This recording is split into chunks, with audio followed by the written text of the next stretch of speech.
We're just talking about how sometimes when they come into the studio, some of the things they say to each other not palatable.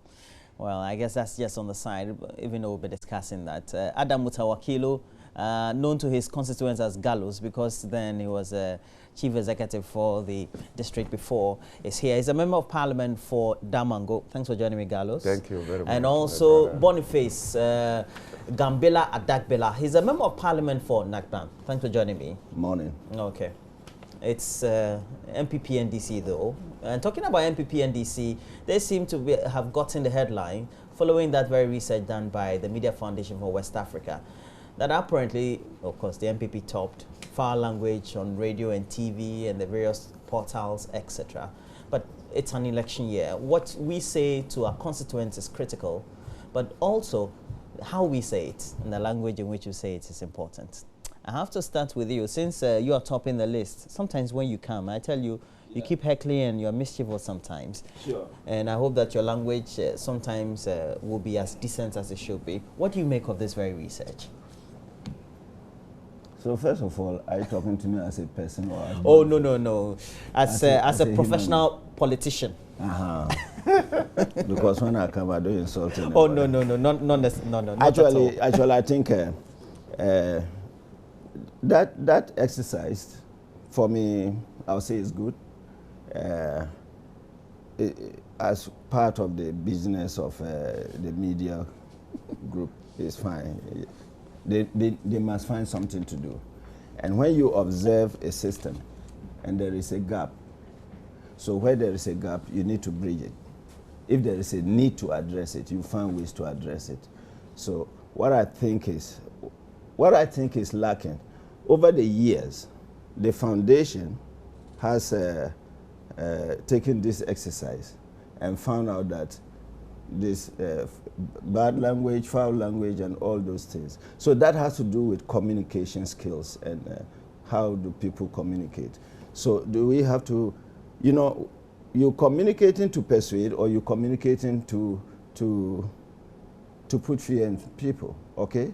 And when you want to communicate, are you communicating assertively, or you are communicating aggressively, or you are a submissive communicator? So this is what should happen. Now, the foundation should go a step further. And that is why I think something is lacking. You've done it over the years. You'll find that there's a need to address this problem. And so what happens? Is it the lack of skills to communicate from the people? Have they been taken through communication skills and whatever, so that they can communicate properly, okay? And people have to communicate assertively, all right? And so from that angle, what is the foundation doing to help the people not to communicate aggressively? But just coming to tell me I speak foul language and all, sometimes that is my posture. And when I speak, maybe that is, you think I'm offending, but I don't see that I'm offending. So now you have to put in an input if the foundation is really interested to help us. So you look at the person, and then you put the person in the way and say, oh, this person may need some bit of training on how to communicate assertively. And that will solve the problem. But if you just come and say, oh, Roland, you are not communicating well, you are speaking foul language, you see? And you even misinterpret my body language. But I may not see it. I get my point. So for me, that is, there's a gap, and they need to bridge that gap by helping the people how to communicate assertively. Usually, when it's on an election year, we don't tend to find this. We only tend to find the foul language being spoken on radio and against each other, or on TV, etc., when it is an election year. So it becomes a banter of who gets the listening ear, or perhaps the eyes or the attention of the publics out there. How do we make sure that it's not a deliberate strategy? Because sometimes I feel it's deliberate. That based on the platforms in which you communicate on, you say, this is the tangent and we need to be hard on this, we need to do this. And so these are the repercussions. Thank you very much. Good morning to our cherished viewers, and more especially the good people of Damango constituency. Foul language during political season, because of the temperature during that time, becomes a very technical because it can trigger violence at any point in time. One word can trigger violence. How's As that? we witnessed in this East African country where the genocide happened. In Rwanda? Rwanda. It didn't just happen. It was through somebody made a statement, and that statement had triggered, and about 800,000 people died, and as a result was declared genocide. So during election season, any language that is foul, you don't know which one can trigger, and therefore the foundation work is very critical. Every communicator, political communicator, belongs to a political party, and political parties have communicators. If it is a TV or a radio station, the National Media Commission is there to regulate. So as it has mentioned one of the, I expect that the stakeholders are supposed to learn from the outcome of this resource and work on them. And that means that all political parties must go a step further to invite all their communicators for training. I know NDC, we just did one last week for 200 of our communicators. And to teach them how to communicate, say that you don't raise the political atmosphere, the political temperature, to the extent that it can bring clashes. As we witnessed in Asante region, when a communicator was talking, this one unfortunately within the same party, and some members felt within the same party, that is MPP, and some members felt that what he was saying was not the best and went and attacked. This could result to death. And therefore, as communicators and watchers, we need to sit ourselves up and political parties, train them and let them know that it's not do and die affair. And that at the end of the day, the listener listening is not interested in how violent you are, because looking at the past years in our history, Ghanaians are not violent in nature. And therefore, violence do not find a very significant room in our political life. If you take from civilian, Ron Rawlings, Kufuor is a gentleman, was very gentle, and we call him gentle giant. You were saying that. Professor Mills, may he so rest in peace, was somebody who was gentle. He will never speak bad against. President Mama is somebody who is gentle. He will never speak any bad thing that will trigger any violence. So if you look at our who political... is bad then? Who speaks bad? No, I'm looking at the political leadership in terms of presidents. That tells you the nature of Ghanaians, that we are not people who buy into violence.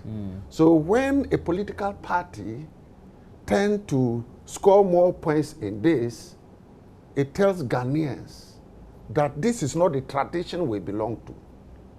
And therefore, I think the political party should sit back, look at it, analyze it, and call all their communicators to order.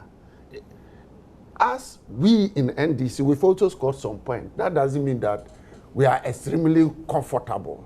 I believe that the structures of the party will call all communicators. As I indicated last week, about 200 of our communicators were trained on how to communicate. I believe that more will be called to ensure that our political communication is fit in a manner that goes in line with what Ghanaians are known to be.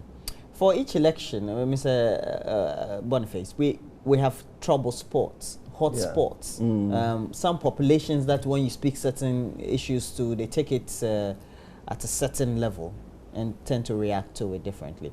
But some of you, the politicians, or those who tend to communicate, and you are politicians, are just, you can't just be, there's no training that can cool you down.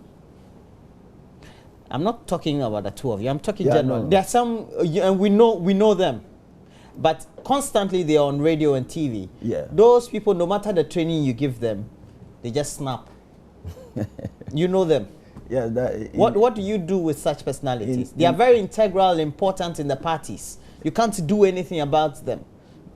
For me, in training, we say everybody is trainable. But we also say there are people you train and train, and they are still untrainable. I think they fall in that category. But that is a big debate anyway.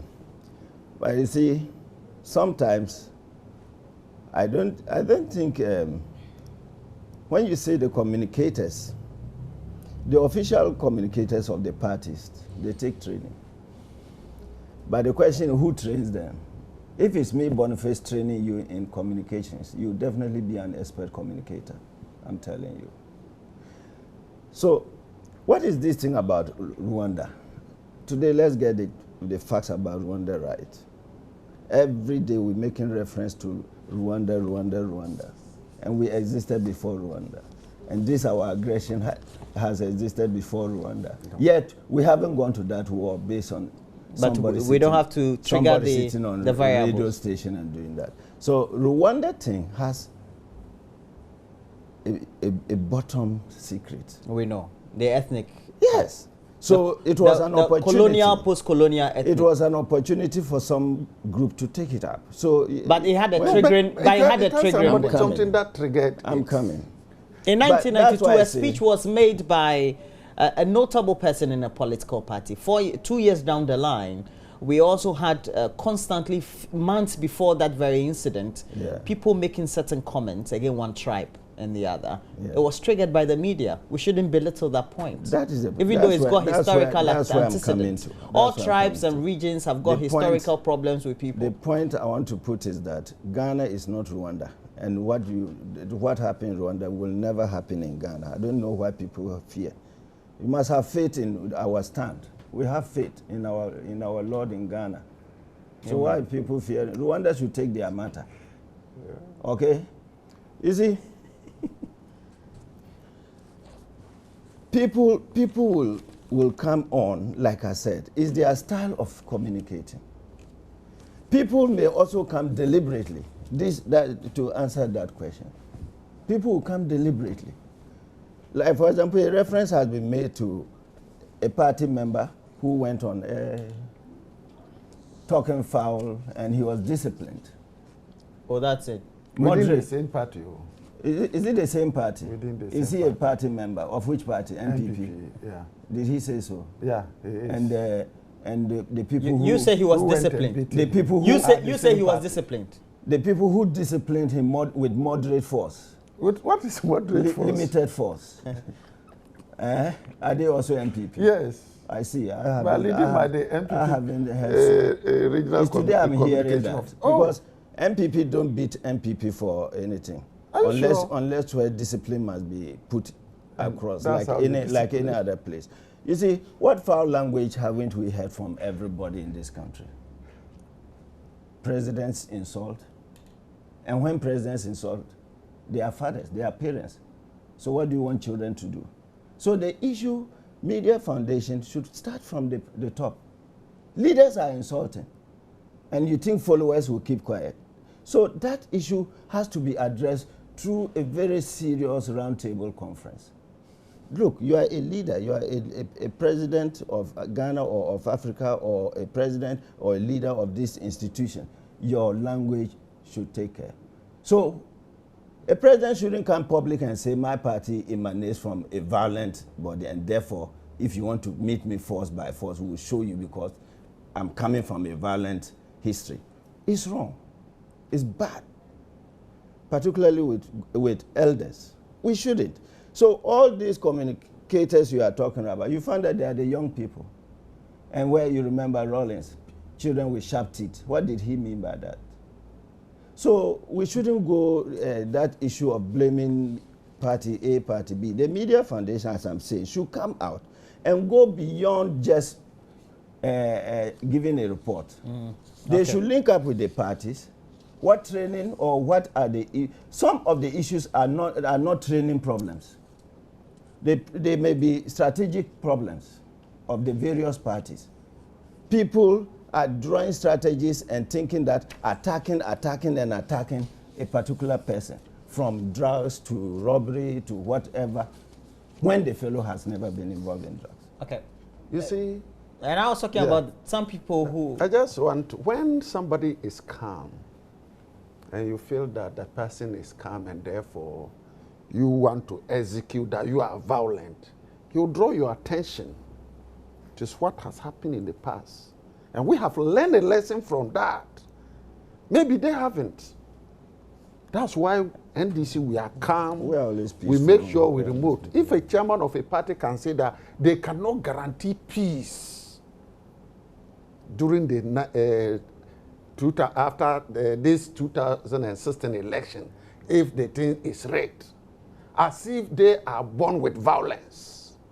We are reflecting some 20 years ago how we came about. With violence. Doesn't mean that we are violent now. He was just referring you that we came out of a revolution. And we have gone through it. That is why we are calm. Maybe you don't know. So he's just telling you what we have gone through and we got to this stage. And you know, in life, we must be careful when you feel that you have hold a certificate to violence. No. Because violence has so many externalities. Go to Libya today. Syria. Go to Syria. It has a lot of externalities. They give you go to Egypt. Before and after pictures. Violence, you see, it takes a simple word to destabilize a place. It takes years to get back to the normalcy. The whole of the Arab world is spoiled because somebody was bent himself in Tunisia. And now even in Tunisia, now have they are the complaining. International forces, interested forces entering there. I mean the rebels against the stable government that they have, even though we claim that they are dictatorial, destroying the moral, the fiber, the developmental fiber. Because of the monarchical or dictatorial authorities. Well, you better leave the dictators to do better than bring the chaos For that example, you have brought on. I watch a documentary. Saddam Hussein, there was no suicide bombing during his reign. Yeah. From the time he was overthrown to date, 1,892 suicide bombs. And as we speak, if you're going out, you cannot guarantee. Yeah. So it takes one word to destabilize a system, and it will take years to get back. And that is why we must protect whatever we say today. Libya was enjoying free electricity and all that. Today they are sleeping in darkness. Just because somebody said democracy, and because of that, he won't follow the normal route. So our utterances, media goes a long way to instigate a lot of actions. As we sit here, all over the country, they are watching us. Whatever I say has an impact on somebody and makes the person to react either positively or negatively. And that is why our utterances must be monitored and ensure that we speak things that will bring let me ask you, do you think that for all the comments that we're hearing, both from the political leaders, who necessarily don't comment on radio and TV, they comment on the political platforms, do you think that it shows a certain commitment to peace? Because sometimes the position is, if we don't get this, this will happen. Once any leader wants to speak, all the radio stations go there. So they have even more coverage than we have. In this, if you don't tune into Joy News, you will not be able to watch. But when the leader speaks, all media houses are there. So they have a wider coverage than we have. And therefore, it is very, very important to state that your willingness and your desire to ensure that whatever the outcome is, you accept it in good faith. Very critical. It is like an exams in elections. You go in and prepare, your colleague goes in and prepare, then you go and face off. At least there will only be one winner, there can be two. So while you prepare yourself to win, prepare yourself to accept whatever the outcome is. And it is very critical. Very, very important. All right. This one from Pa Kojo Wager says that, good morning, able journalist. It's Kofi Adams, Koko Anyido, and General Isi Dunketia, who held insult at Nanado. I can provide you with evidence. Well, Pa Kojo, you didn't provide with the evidence. So I've read your comments all the same. But let's move the subject. There's been a shakeup in the Ghana Police Service. Some very interesting shakeups. We know who has been moved to where. What do you make of it? We're just some few months to the election, and perhaps trying to strengthen the police is the best way to go about it. Only that some of them are quite interesting. My personal view is that I don't find the announcement of transfers of police chiefs as necessary. It's their work. It's their work, and when we transfer... Do you think it's the media that's putting a lot more spin on it? I will advise the media to always ignore those things. They are minor things. The police must be ready to work anywhere. You go and join a job, you are ready to go to meet the conditions of the program. Why is it that we transfer directors of social welfare? We don't hear, but they are working. So these police chiefs transfer, and every year they are announcing, anytime it happens, they announce. I still need to be convinced why the media is so interested in where a policeman is going or not going. What about the corporals? What about the other ranks? You don't tell us, and you are telling us of only the police chiefs as if, what is it? Look, I will transfer my staff for some reasons. One, for learning purposes, learning and development purposes. Two, when I find that you are facing certain challenges on a particular job, and I think I need to build you up, I make a change, okay? When I find that you are that person who can relate very well in a particular community. So if I'm IGP and I find that there's a policeman who can relate very well in certain conflict communities, he can ameliorate things. He's a people's man. He can bring people together. He's a peaceful officer. Then I may find that he should go there. So there will be so many reasons. So, but if you want to transfer somebody that has, I don't like the shape of his nose, and so what they call that Siberia. Some institution that we are sending him to Siberia. Send me anywhere. If I'm a soldier, I'm a police, send me anywhere. You will not refuse to pay me my salary. You will not refuse to give me the working materials. If you don't give me a sit down, I will charge you. You are a bad leader. Give me materials to work. You are not giving me. So I don't care wherever we are. Okay. And so this plenty noise and policeman, chief, DCOP, ACOP. Look, they better stop it. That is the work they are supposed to do. And so changes are normal. They are normal. So why all this plenty media hype and all this? Leave the IGP. Let him send whoever he wants to anywhere. What has it got to do with elections? Maybe somebody can take control of, you just talked about, what do you call, flashpoint areas or something. So you may need a particular type of police of a certain caliber, certain skills, certain competencies, certain human relationships. That you have identified. Yes. So those things, don't let's look, next time they transfer police, don't announce anything. Leave them to do. I shouldn't even let us discuss. No. That is let them do their work. I don't see the essence of discussion. It's a political year. For example, somebody is Accra region. You see, we have to be. So IGP, with the media, we are contributing. Yeah. You should better stop this thing. It's political year and they transfer him. What is wrong with that? He's a Ghana employee. Yeah.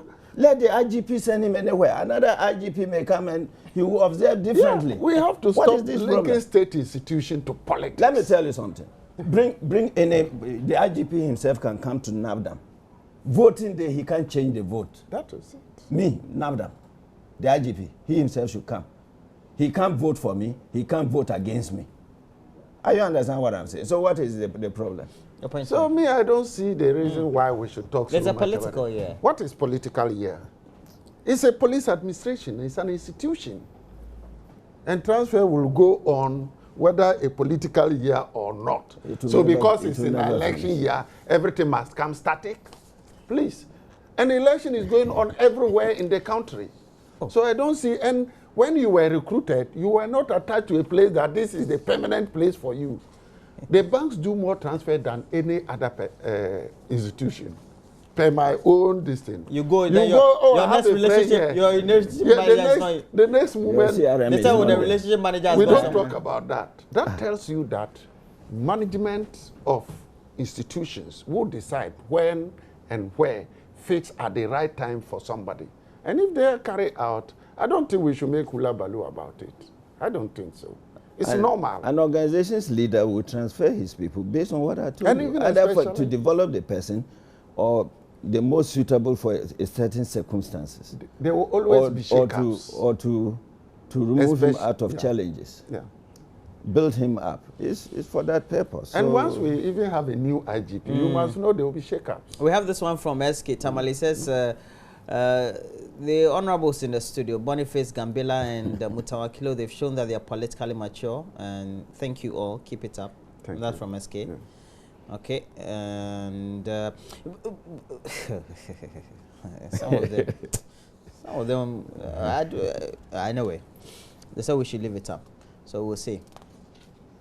Let's discuss the Public Accounts Committee and the ongoings. The Public Accounts Committee of Parliament expresses dissatisfaction in what it describes as a deliberate attempt by government to shield service providers under GIDA.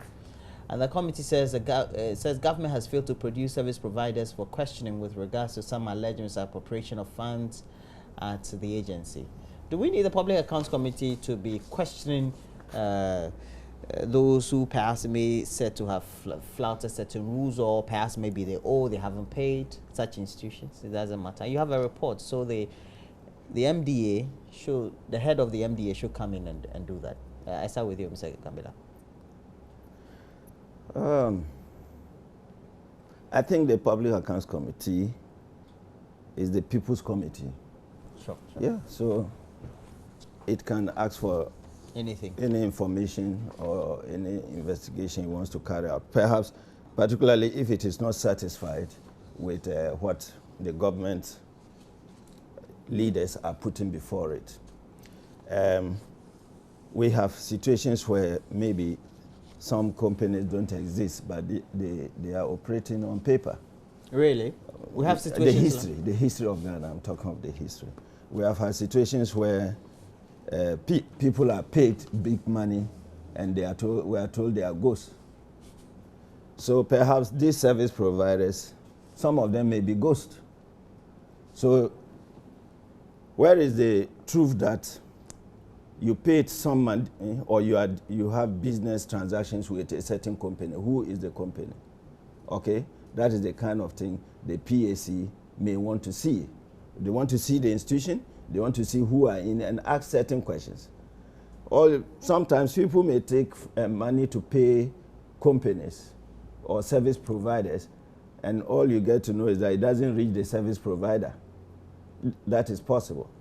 And even not just even the GIDA alone, but the National Health Insurance. Some of the service providers are inflating prices. So even now, Ghanaians, individuals like us, are taking interest to make follow-up on certain service providers, okay? And then find out when the NIS blew alarm on whatever it is in their institution. What has happened? We are aware people were apprehended under the health insurance. We are aware an audit scheme was operating since 2009, and a lot came out about service providers, be it the hospital, be it the pharmacies. They all inflated prices. And today you see a small clinic that was doing virtually below zero due to health insurance. That small clinic, it is now surpassing Kolebu. Okay, and Kolebu is rather dying.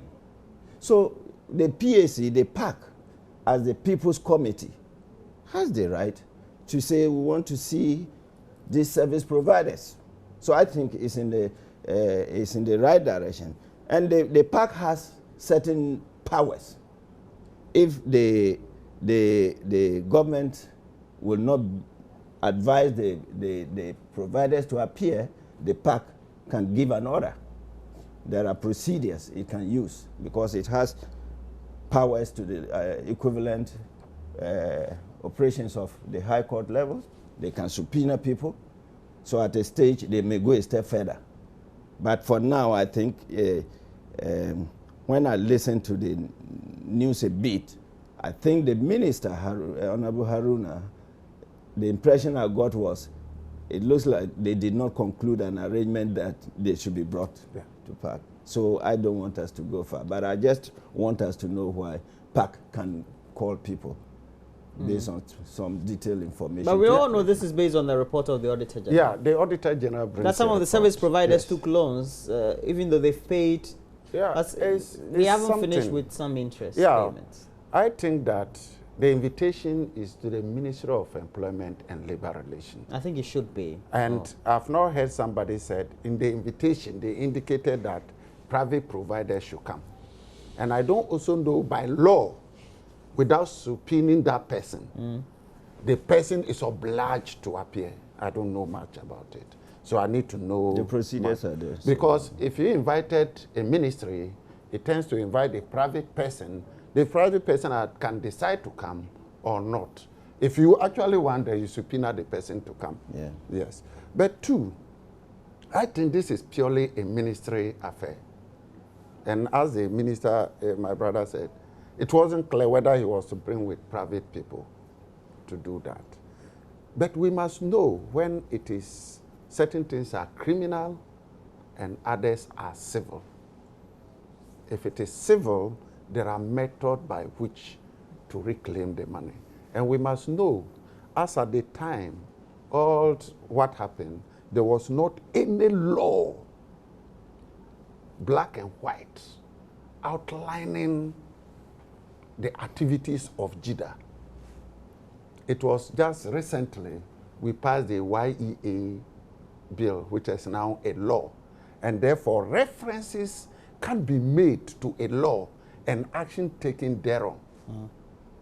So we've gone a long way, and I think government has put in measures to retrieve. Recently, they accounted how much has been retrieved.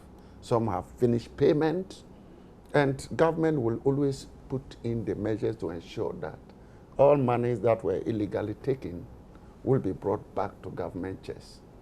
But looking at whether pursuing criminal or putting modalities in place to get the money back.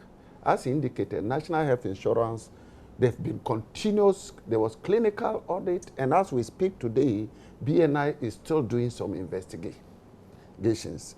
But the president, Mama, has indicated an overhaul of the National Health Insurance to ensure that these leakages do not happen any longer, and raking in more resources to make sure that all debts owed are cleared off and we're on a slim plate. Mr. Gambila, I know following this, even the party, the MPP, they formally issued a statement. It was signed by Nana Kumia, who is the Director of Communication. And he even indicated in that very statement that it seems the Mahama-led administration is the most tolerant of all corruption issues and abuses of public purse. Yeah. We have what we call in psychometrics, we say reality testing. You look at the issues objectively, you see it as it is. If it is so, you see it. If it is not so, you feel it. You know, but all the issues that have come under JIDA. But let me make a clarity about this JIDA and NYEP in terms of the issue of law for JIDA came as a result of when NYEP was transformed to JIDA. That is when, in 2009, I think, that is when a law should have been passed. But before then, NYEP was a program, and taking the mandates, apart from cabinet approval, it was linked to the various sector ministries, like education and health. So the laws of regulations, conditions of the health, the Ghana Education Service were still prevailing. And of course, we have the criminal code existing in this country. So people should normally want to hide behind the issue that there was no law for JIDA. Yeah, that shouldn't be an excuse anyway. We shouldn't encourage people there. So if before any law would come, there were laws that took care of crimes, fraud, misapplications, and whatever, impersonations and all that. Those laws existed already. So JIDA didn't need a law specific before it can prosecute people or it can arrest people. No, we're talking about the operationalization. Yes. And so that as far as some rudimentary operational checks are in place. Yes, that's because then it led to some level of abuse, even from the time of inception of the program in itself to the time then when the corruption issues. The chief director, that's why I said NYEP as a program was linked to the main sector institutions. So just the chief directors were in charge. So there was a leadership command, there was a command structure. So it well, so too was JIDA. But yeah, so JIDA should have followed that pattern, make use of the structure that exists already, the chief directors, the chief accountants of the ministries or the institutions that it is aligned to. And most popular was the health and education. Okay, they are the two that I normally remember quite all right, because they were providing teachers, they were providing teaching assistants and all those kind of things. And that is in line with when I formed the Ghana National Volunteer Program. That was the document I made in 2003 for these volunteers to have these people assisting in the health and people going to the teaching. And the VSO supported. And we did a trial of 53 volunteers with the GES in the Upper East region. And the 53 finally came to over 10,000. And if we continued today, it could have gone over 20,000, okay? So that, I have that insight into it. The structures are there. The rules are there. It was a matter of efficiency, effectiveness, and attitude, okay? So that is how it happened. So I don't want us to belabor much on it. Yeah. Yeah. All right. I think, let me just clarify. We must be very careful what I said. People are being prosecuted under JIDA. That means laws work.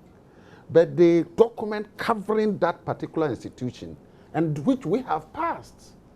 Now, if there is anything, you refer to that law and see the sanctions you do. Because that serves as a very, very important. A guideline. Yes. Okay. But notwithstanding, people are being prosecuted, and that is why I said we must distinguish criminal, despite all this, there's still the question about the commitment of the president and his government to do that. Why? For example, when you went to, and we know this is also emanating from his interview with the BBC and the questions that were asked of him, but how symbolic that move in itself was. That if the president went, that it meant that Ghana was among the countries that were. Most of us didn't understand what went on there. Okay, tell us. Most people think that it is just corruption.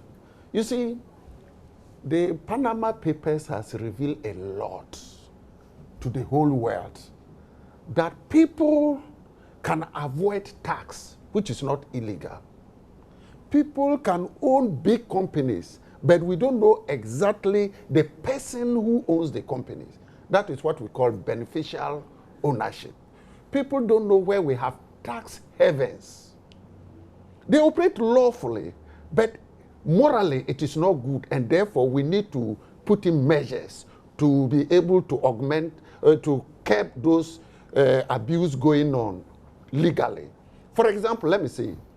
Let's say country A says that if you set up physical structures, you have a company there, you pay tax. Country B says, we don't need the physical structures. If you have the management of the company in that country, that's enough. You pay tax. So as a tax expert, I say, okay, if I have the physical infrastructure, I don't pay tax. If I have the management, I pay tax. Then I go and put up the company there. And whereby when you have the fiscal infrastructure, you pay tax, management, then I send my management to that country.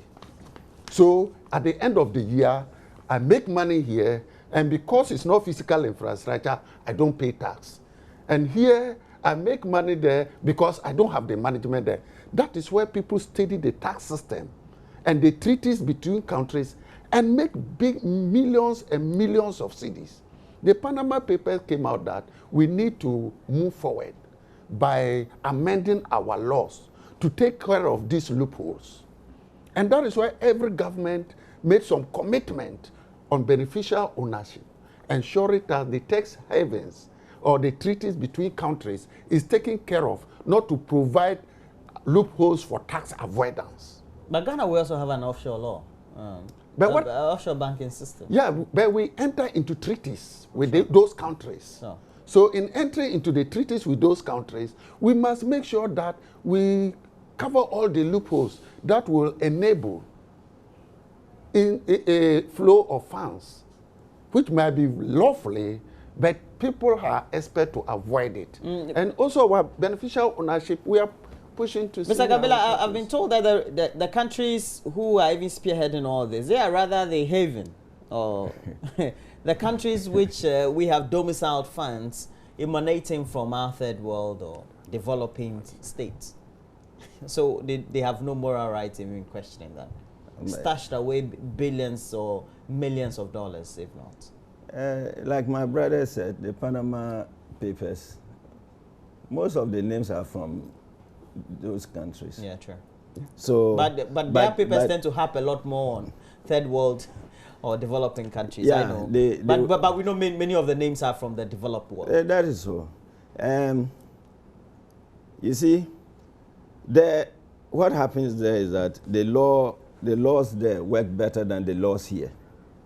And secondly, they take their taxpayers' money and support us.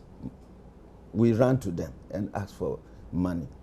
So in a bit, they have a bit of moral right to say, let's organize and see how we can solve this problem. Though we also are involved.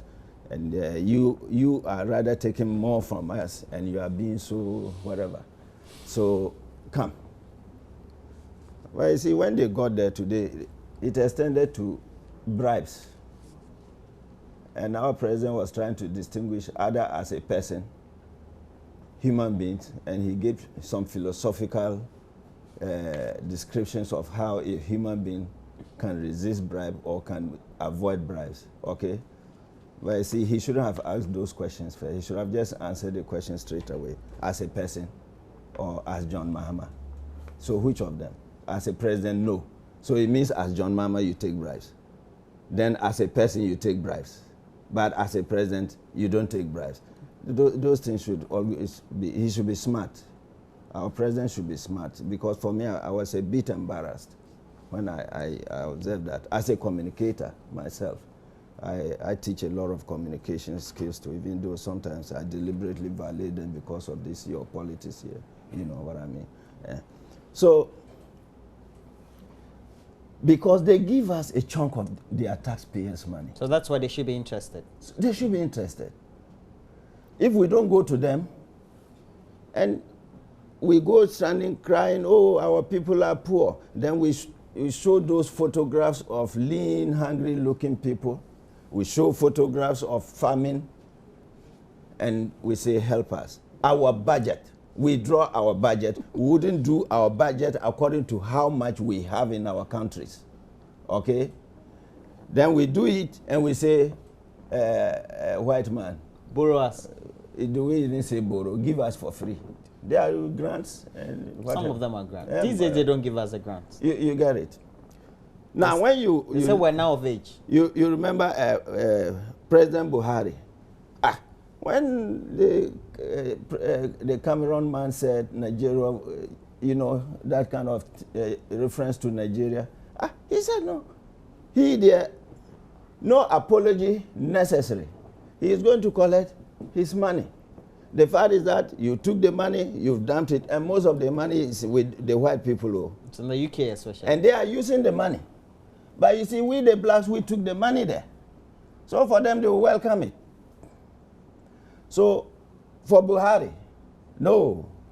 And you see, that his statement, impliedly, he's telling those who invited them to be there that the money is with you, release it. Because sometimes the problem, they will come and be using international laws and whatever.